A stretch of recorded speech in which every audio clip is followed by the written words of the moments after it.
for that time teachings. And so a lot of their minds might have been on idle, just thinking about what he was saying before. And then all of a sudden, Jesus is saying, for those of you who are listening, you could sit there and say, it's, listen up, folks. Let's get a little focus here, huh? Or let me continue. Let me finish the rest of the story. And then he continues with his stunning statements. Love your enemies. Do good for those that hate you. And turn your cheek. That doesn't go well with a lot of folks. We call it, if they ask for your coat, would you like the shirt off my back? Is the term we use right now. You gave the shirt off his back. Some of these terms are still around today. And don't worry about things that are loaned. You're going to get them back. That's pretty tough, I think. And we're not talking about the Roman soldiers. I mean, he's talking to these folks that are occupied. The Romans did take the shirts off their back. They did tax them unbearably. They were very rough. They took what they wanted, and if you hesitated, you got one cheek slapped easily.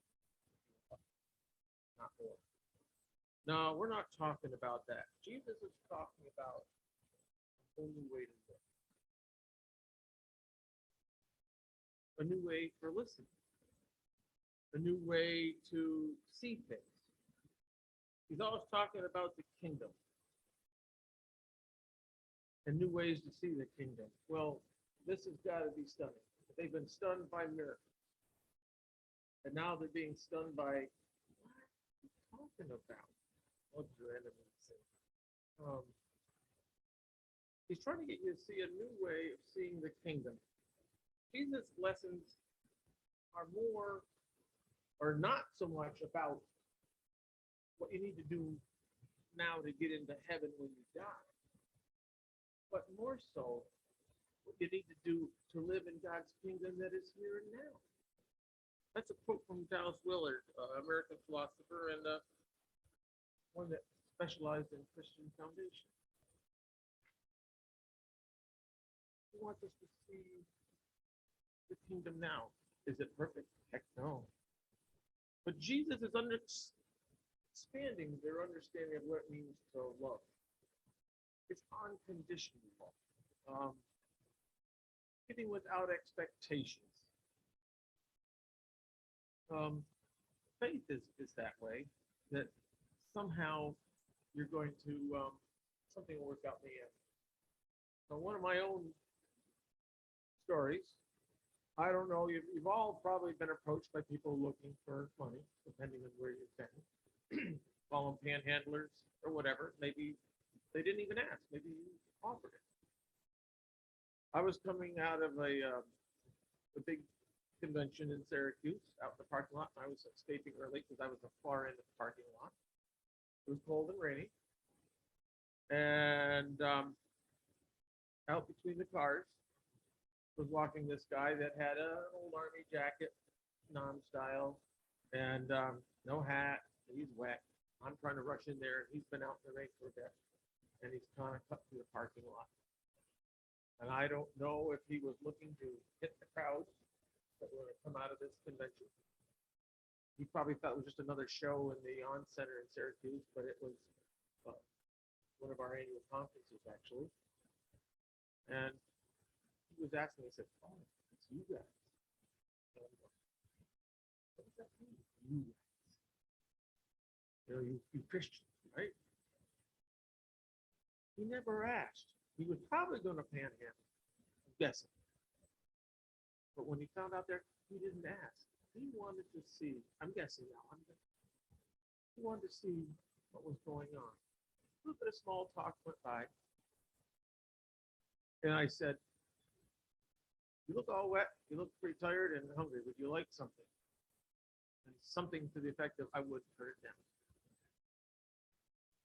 And I gave him some money. That's not all that uncommon. What was uncommon for me at that moment was maybe after hearing all kinds of platitudes and stuff, I usually would say, now please do me a favor. Don't buy cigarettes or booze with this. Do something good. I did not say that this time. I said, there it is. I said, I used to say that. I said, I have to have faith that I do what I need to do. And I'm hoping that you will do what you need to do. But that's up to God. I can give freely now. Maybe in that moment, he would share it with a friend or buy a nice meal or pass it on. But that's not my work. How many times do we not show unconditional giving by not saying, well, they're going to waste it? Remember, the Christian lifestyle is about us changing our hearts. That person probably has received lots of money and wasted lots of money. But at some point, it might make the difference for them. You don't know. It's not your job. That's the Holy Spirit's job. Your job is to be there at the right time, at the right place. And then answer that. That's the vision of God's kingdom.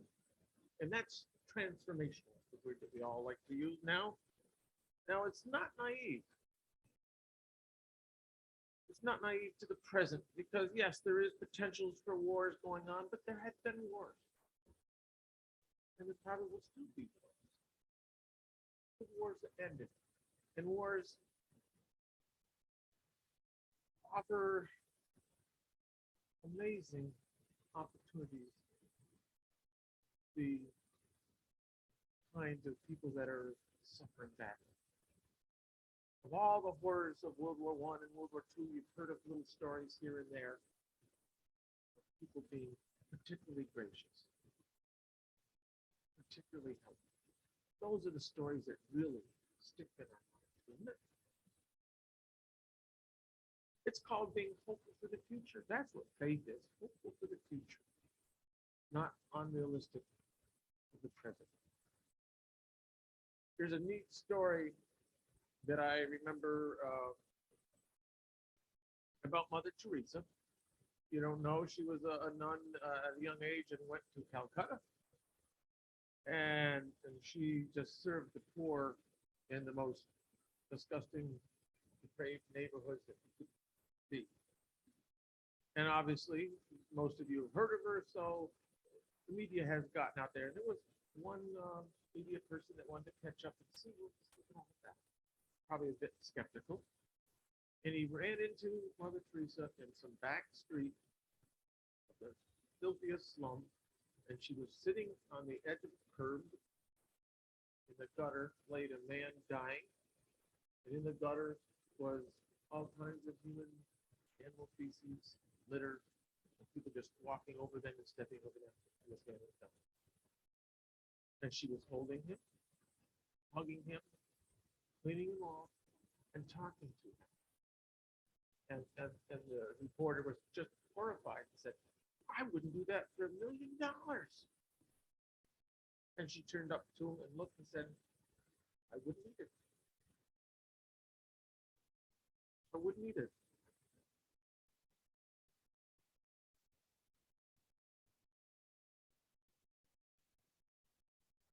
It's a lot like that starfish story that we told the kids. I know some of you haven't heard it. It's where the young girl runs across the beach and there was a particularly high tide and it's gone out and the whole beach was strewn with the starfishes. And she's walking up and down and every so often would pick one up and throw it back to the water, and a person saying, what are you doing? Throwing it back in, saving its life. You can't make a difference. There's too many of them. She didn't reply. She picked up the starfish. Back in there, what difference to that? And that's what it's all about. That's what being a Christian about, is it makes a difference to that one or whoever you have to talk to. And here's the secret. It makes a difference to you. The more Christian, I'll use the better word, the more loving you are, the more transformed you are. Love compels us to do things we wouldn't normally do. So doesn't hate, for that matter. Be realistic. But the things that have eternal value, that compel us to do it and go beyond, are those things compelled by love. And here's the thing. We get to the end of this passage, part of my favorite passage. I never remember, I don't remember names, I don't always remember exact passages, but I remember the quote. I love the pat down, shaken, overflowing. Here you go, overflowing. Oh, don't miss any of it. Catch it in your lap, in your apron. Make sure you get it all. It's a promise. Not a threat. It's a promise. Give and it will be given unto you. Shaken down in measure, the same measure that you use, that you might not, loosely fit, maybe not quite full. The promise is the Lord is going to package it, overflow, and see that you get it. That's a promise. These aren't rules, more rules that are thrown on top of the 10 Commandments. Jesus really didn't command too much. He did say, the commands he said, love your neighbor and love God. Those were commands. But these are promises. This is a new way of seeing life. In a recent class,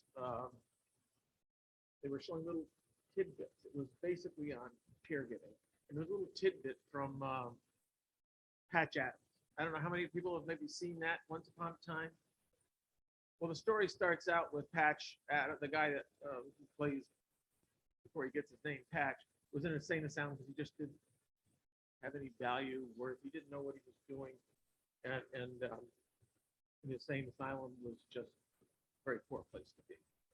And one of the people that he would watch others was this older mad scientist, if you will, because he was grumpy and old, and he was always figuring things up, and he'd always hold up 4 fingers. Say, how many fingers do you see? How many fingers do you see?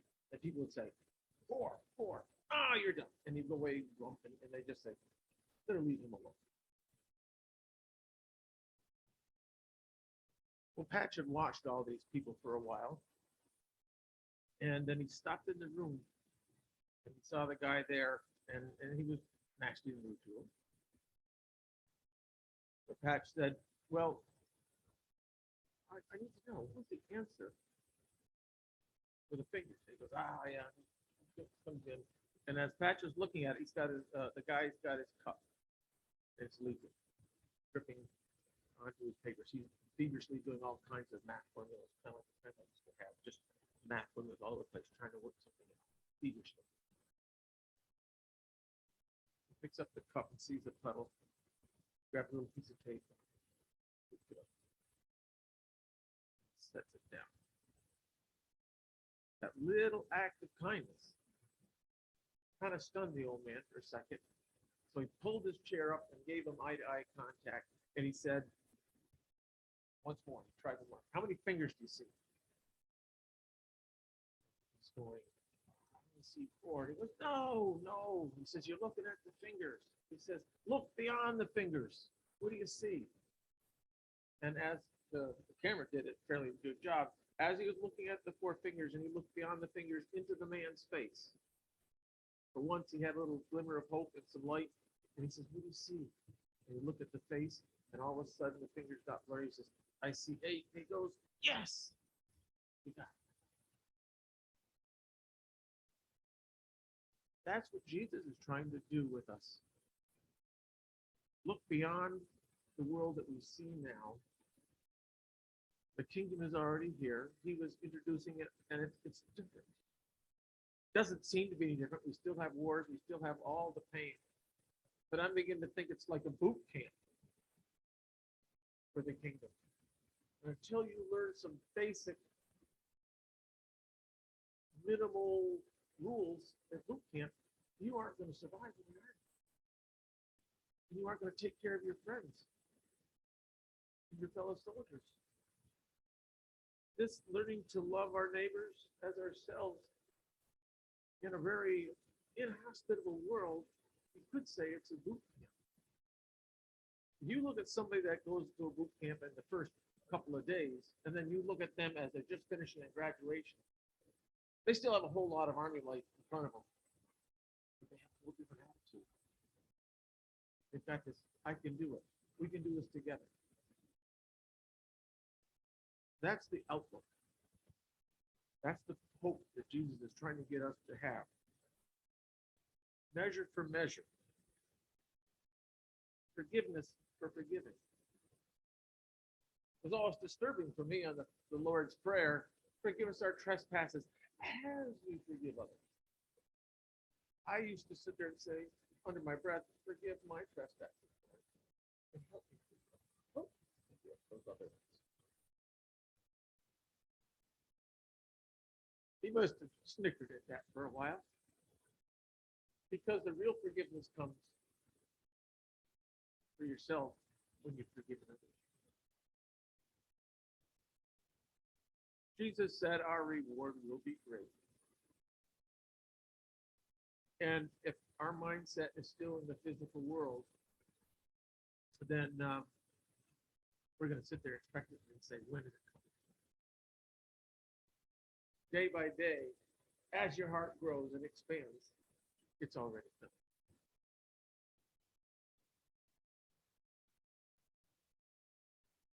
That's hope. And that's a promise that they give us. That's the gospel.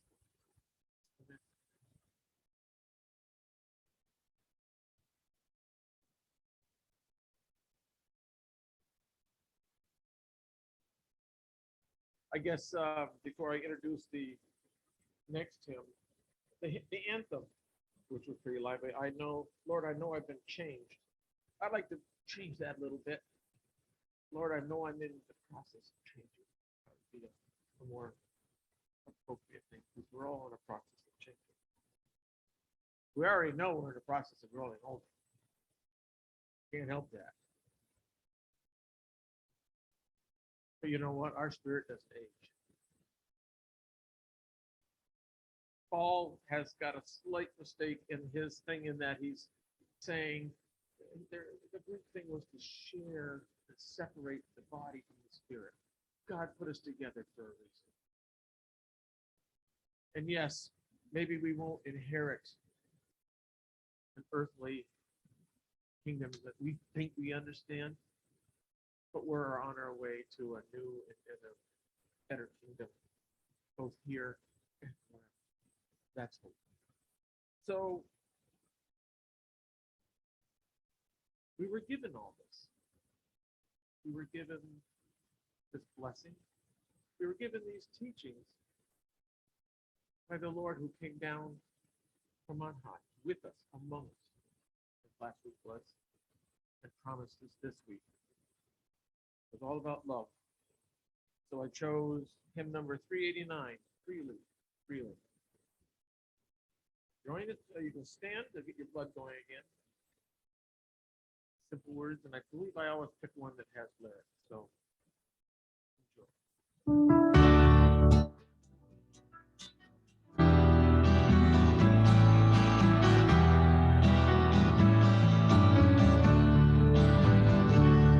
God forgave my sin in Jesus' name. I've been born again in Jesus' name, and in Jesus' name I come to you to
benediction. I make them up as I go along and put it all together. But all I have is a question right now. So I'm going to pose it to you. The Mother Teresa story. Who was she evangelizing? The dying man in the street that probably wouldn't live another couple hours? Or the person that was watching that unbelievable act of mercy? I'm beginning to believe that it was the act of mercy being witnessed and watched by another person. She was doing what she could when she can, the best she could. But that person wrote about that story. It's been repeated thousands of times. But that's what we need to think about when we go out and spend the rest of the week outside. People are watching us. Do we believe that there is something better waiting for us? Do we believe that there's something we can do to bring it a little sooner? That's faith. And that's our task, to love. Once you get the hang of it, it's fun. Go in peace. Try it for yourselves. Amen.